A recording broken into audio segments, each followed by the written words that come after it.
Hello and welcome back to the Squirrel YouTube channel, and welcome back to match day number 9, and we are coming off the draw that we had against Man United, and I'm okay with our form recently. That's our first clean sheet in the Premier League. I'm quite happy with that. Am I happy with the first half performance? No, you should see my review.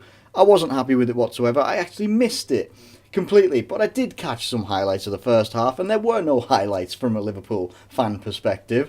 But the second half was a lot better. We had a lot more opportunities. Their defence and David De Gea's magic kept us out of the game, but we also had a very positive result and performance against Manchester United as well. Everyone was thinking about our defensive frailties, and we managed to marshal, especially Matip, managed to marshal the likes of Ibrahimovic and just keep them out of having too many opportunities against us. We had a lot of opportunities in the second half, didn't take them. It's a 0-0. I'm alright with that. We've lost once this season. I'd be happy if we lost once all season. Who wouldn't be right now? Our run of form is only second, I think, to Arsenal's form at the moment. And we're coming up against West Brom, who are coming off 3 draws in a row in the Premier League. They've only got 1 loss in their last 6. They don't concede too many goals. It's a Tony Pulis side, and a very, very strange stat. Or, I don't know if it's strange, but it's a weird one anyway when you think about it. In the Premier League, since 2011, we, Liverpool, have not been able to beat a Tony Pulis-led side. That, I hope, changes this weekend, and I think we can do it with the players that we'll have coming back in. And while we're on about that, let's get into the team selection, which I'm also doing on, it's on the same Sky Sports website. No sponsorship, I just like using it.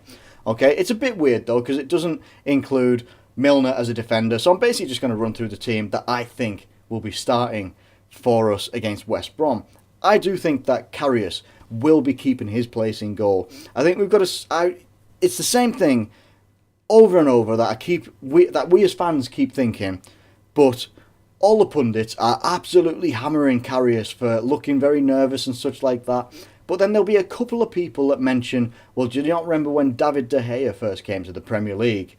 And how shaky he looked. He didn't look very secure in the Premier League at all. Look at what he's grown to. Given that time, given the patience, and given the game time in the team, the run of games in the team. If you take him out now, that's going to destroy his confidence. And then we've only got Mignolet as backup, who then would only become an excuse if something happened and we ended up losing the game because of a Mignolet mistake or something like that. We would then be going, well, we should have started Karius. We can't keep switching and changing. I know some people aren't going to like it, but I think we should be sticking with Karius. I think he's a good young goalkeeper with a lot of talent and a lot more to obviously improve on as well. I just think let's have a bit more faith than we are currently showing in our goalkeeper. And I think he could have a good game. Yes, he's got to stop flapping at the ball and stuff like that when deliveries are coming into the box. But as long as that defence is there to help out as well, and they'll start communicating a lot better, our defence has gotten a lot better lately.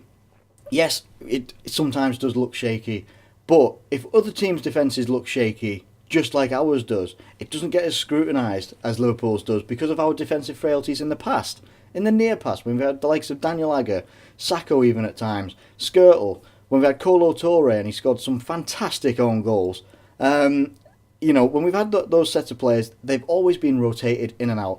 This is where I would like to see our back 5 staying as they are for the foreseeable future, unless some injury or something like that happens. I want them staying like that, because any good team, look at Chelsea for years, John Terry, brick wall, stone, titanium wall in there, and he stays in there all the time. Then you had Gary Cahill, who is only good when he's partnered with John Terry.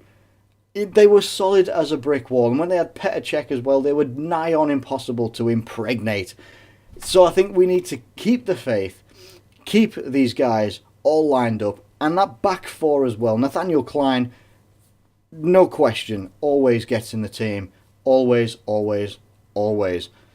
Lovren and Matip is becoming a brilliant partnership. Matip is the better defender for me, but that rubs off onto Lovren and makes Lovren a much better defender than he most likely looks like when we first had him with Sacco. So we've obviously got, that's my back 3 so far, and James Milner is still classed as a midfielder on Sky Sports, so that's pretty class. He'll be going in at left back, obviously. He's taken to that role like a duck to water, and it's absolutely wonderful. High praise from Nathaniel Klein about how easy he's made it look. It is very, very cool. He's very, very solid. I think he's going to do a good job out there. That's my back 5. Karius, Klein, Lovren, Matip and Milner. Basically, most of my predictions, when we've had all of our players fit, is basically going to be this team. Midfielders. So obviously, all of these guys are classed as midfielders, but they're not. Our midfield, I feel we're going to go back to 4-3-3. Lallana and Wijnaldum are back in training. They're going to be fit for this game this weekend. As far as we're aware, nobody's been ruled out. So I'm going to go for Wijnaldum, Henderson and Lallana. And that is going to be the midfield that has been so good for us in creativity. You saw that change when Lallana came on against Manchester United. You saw the change in our play. Daniel Sturridge comes off, Firmino goes into that false 9 area, and we started looking a lot more dangerous.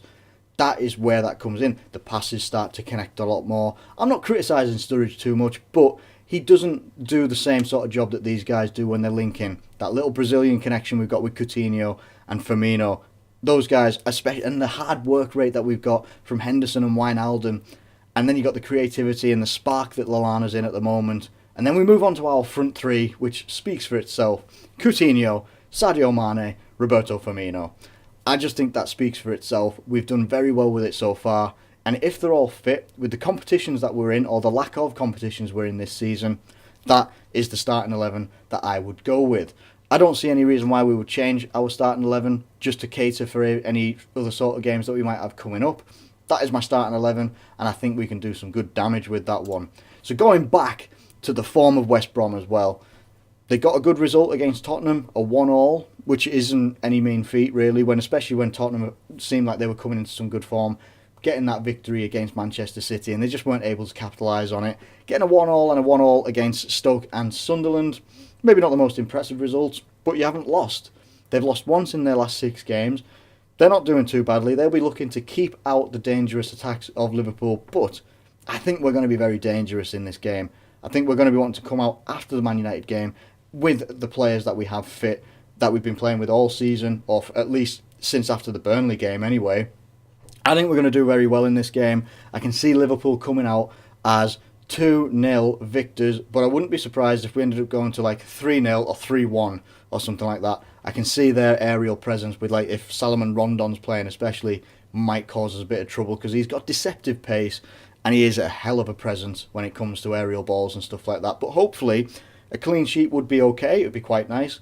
I don't care. As long as we win the game, that's all I'm bothered about. So I'm going for we're going for a 3-0 victory. Fuck it, I'm changing my mind. We're going for a 3-0 victory, and I think it's going to be quite a positive one for Liverpool anyway. And we're at home. So, yeah, we should be winning this game, and I hope that we do, especially with that support that the fans always give at Anfield. It's absolutely amazing, and I hope one day in the near future that I can get amongst that atmosphere, because I loved going to Anfield for the games I got to go to last year, and I really need to get down there again. One day. If you've enjoyed this video, this is my prediction. Leave a like on the video, leave a comment, let me know what you think. Are you a West Brom fan? How do you think this game is going to go? Are you a fellow Liverpool fan? What do you think? Do you agree with me? Do you think it's going to be a little bit different? Are we going to struggle? Are we going to do more? Are we going to put more goals past them? Let me know what you think in the comments below. Please drop a like on the video if you've enjoyed it. Subscribe if you're new around here. Thank you ever so much genuinely for watching, and I'll catch you later.